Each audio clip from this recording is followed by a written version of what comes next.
ओम नमः शिवाय। हर हर महादेव। आज चैत मास के शुक्ल पक्ष की पंचमी तिथि है और सोमवार है। चैत माह के शुक्ल पक्ष में आने वाली इस पंचमी तिथि को श्री पंचमी या फिर श्री लक्ष्मी पंचमी के नाम से जाना जाता है। इस दिन व्रत रखकर माता लक्ष्मी जी की पूजा की जाती है। तो श्री पंचमी का व्रत करने से महिलाओं को सौभाग्य की प्राप्ति होती है, घर में सुख समृद्धि में बढ़ोतरी होती है, दरिद्रता और रोग नहीं होते हैं। इस व्रत के प्रभाव से परिवार के सदस्यों की उम्र बढ़ती है। यह व्रत मनोकामनाएं पूर्ति के लिए भी रखा जाता है। यह चैत्र नवरात्रि का 5वां दिन है। इस दिन देवी दुर्गा के स्कंद माता स्वरूप की पूजा अर्चना की जाती है। तो यह थी छोटी सी जानकारी। अब अपने शुभारंभ करते हैं आज की कथा का। हमेशा की तरह सबसे पहले अपने सुनेंगे गणेश जी भगवान की कहानी। बोलिए गणेश गजानंद की जय हो। कैलाश पर्वत पर भगवान शिव और माता पार्वती का दिव्य निवास था। एक ऐसा स्थान जहां तप, प्रेम और भक्ति का अद्भुत संगम होता था। शिव जी जो सृष्टि के संहारक और योग के परम प्रतीक है, पर्याय गहन समाधि में लीन रहते हैं। वहीं दूसरी ओर हिमालय के पुत्री पार्वती अत्यंत कोमल हृदय, करुणामयी और प्रेम से पूर्ण थी। यद्यपि पार्वती स्वयं आदि शक्ति का स्वरूप थी, फिर भी उनके हृदय में एक कोमल इच्छा बार बार जागती थी कि मातृत्व को अनुभव करने के लिए वे चाहती थी कि उनका भी एक पुत्र हो, जिन्हें वे स्नेह से पाले और उसके साथ हंसे और बातें करें। और जब शिव जी समाधि में हो तो उनका सहारा बने। तो एक दिन जब शिव जी अपनी आराधना में लीन थे तो पार्वती जी ने अपने शरीर पर लगे हल्दी के उपटन को एकत्रित किया और उससे एक सुंदर बालक की मूर्ति बनाई और अपनी मात्र शक्ति और प्रेम से उन्होंने उस मूर्ति में प्राण फूंक दिए। तो वह बालक तुरंत जीवित हो उठा। तो तेजस्वी, सुंदर और अद्भुत बालक ने झुककर कहा कि माता मुझे आज्ञा दे। तो पार्वती ने उसे हृदय से लगाकर कहा कि वत्स, तुम मेरे पुत्र हो, तुम्हारा नाम गणेश होगा। तो गणेश अत्यंत आज्ञाकारी और समर्पित थे। उनकी बुद्धि और शक्ति अलौकिक थी और माता पार्वती का हृदय अपने पुत्र के लिए स्नेह से भर गया।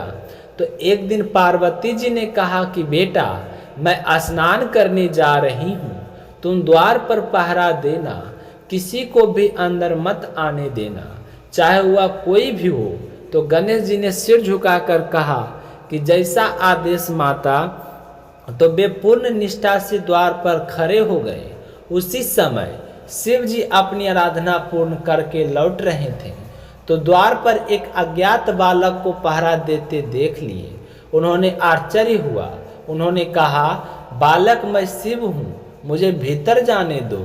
तो गणेश जी ने विनम्र से बोले, लेकिन दृढ़ स्वर में उत्तर दिया, मुझे माता का आदेश है कि किसी को भी अंदर प्रवेश करने नहीं देना है, आपको भी नहीं। तो शिव जी ने समझाया कि मैं इस गृह का स्वामी हूँ, पार्वती का पति हूँ। तुरंत गणेश जी अड़िग रहे। माता का आदेश मेरे लिए सर्वोपरि है। यह सुनकर शिव जी के गणों को आदेश दिया कि बालक को हटाया जाए। तो गणों ने समझाने का प्रयास किया, पर गणेश ने उन्हें परास्त कर दिया। यह देखकर शिव को क्रोध प्रचंड हो उठा और अंततः उन्होंने अपने त्रिशूल से गणेश जी का सिर धड़ से अलग कर दिया। तो जब पार्वती जी बाहर आई और अपने पुत्र को निर्जीव से देखा तो उनका हृदय शोक से भर गया।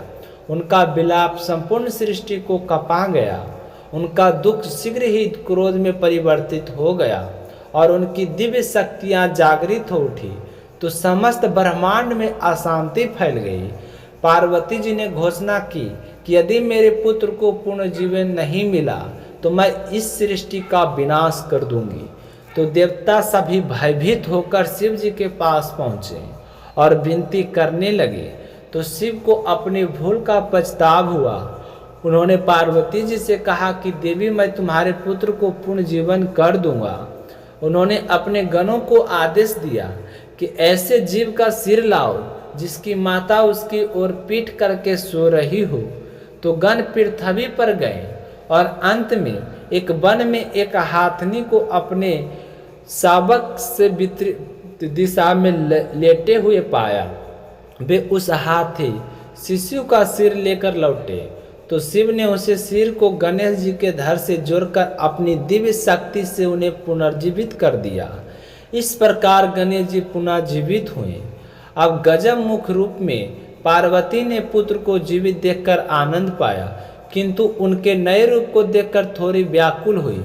तब शिव जी ने कहा कि देवी यह केवल तुम्हारा ही नहीं पुत्र है, मेरा भी पुत्र है। इसकी निष्ठा अद्भुत है। आज से यह समस्त संसार में पूजनीय होगा। हर शुभ कार्य से पहले इसकी पूजा होगी।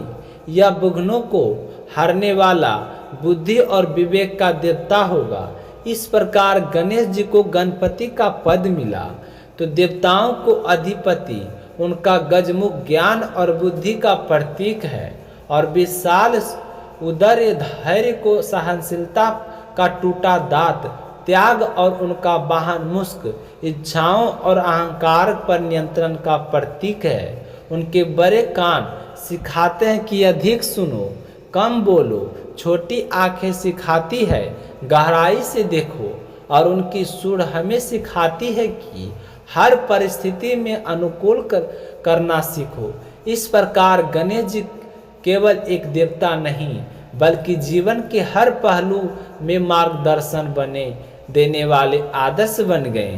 तो बोलिए गणेश जी महाराज की जय हो। प्रेम से बोलिए शिव परिवार की जय हो। एक समय की बात है, एक सुंदर नगर में एक निर्धन ब्राह्मण रहता था। वह अत्यंत गरीब था, लेकिन उसका मन बहुत पवित्र था। वह रोज मंदिर जाकर भगवान शिव की पूजा करता और उनसे अपने दुख दूर करने की प्रार्थना करता। एक दिन भगवान शिव उसकी भक्ति से प्रसन्न हुए और एक साधु का रूप धारण करके उसके सामने प्रकट हुए। उन्होंने कहा, हे ब्राह्मण, यदि तुम 16 सोमवार का व्रत विधि पूर्वक करोगे तो तुम्हारे जीवन के सभी दुख समाप्त हो जाएंगे। तो ब्राह्मण ने तुरंत यह व्रत शुरू कर दिया और धीरे धीरे उसकी स्थिति बदलने लगी। उसके जीवन में सुख और समृद्धि आने लगी। उसका विवाह एक सुंदर और गुणवान स्त्री से हुआ। कुछ समय बाद वह राजा के दरबार में सम्मानित व्यक्ति बन गया, लेकिन समय के साथ उसकी पत्नी ने व्रत की विधि में लापरवाही शुरू कर दी। तो एक सोमवार को उसने व्रत का अपमान कर दिया। इसका परिणाम यह हुआ कि उसके जीवन में फिर से दुखों का आगमन हो गया। धन चला गया, सम्मान समाप्त हो गया और वे दर दर भटकने लगे। अब ब्राह्मण को अपनी भूल का एहसास हुआ। उसने फिर से सच्चे मन से भगवान शिव की आराधना शुरू की और 16 सोमवार का व्रत पूरी की। तो श्रद्धा से किया। इस बार उसकी भक्ति और भी गहरी थी। तो भगवान शिव पुनः प्रसन्न हुए और उन्होंने उसकी सारी परेशानियों दूर कर दी।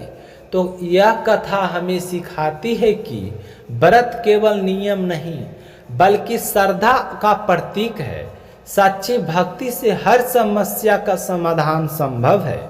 तो भगवान शिव अपने भक्तों को हर सच्ची पुकार सुनते हैं। सोमवार का प्रातः स्नान करके स्वच्छ वस्त्र धारण करें और शिवलिंग पर जल, दूध, बेलपत्र अर्पित करें और ओम नमः शिवाय मंत्र का जाप करें और दिन भर व्रत रखें और शाम को कथा सुने। 16 सोमवार तक यह व्रत करें। जो भी श्रद्धा और विश्वास के साथ 16 सोमवार का व्रत करता है उसकी हर मनोकामनाएं को पूर्ण होती है और जीवन में सुख समृद्धि आती है। तो प्रेम से बोलिए शिव गौरी गणेश कार्तिकेय की जय हो। हर हर महादेव की जय हो।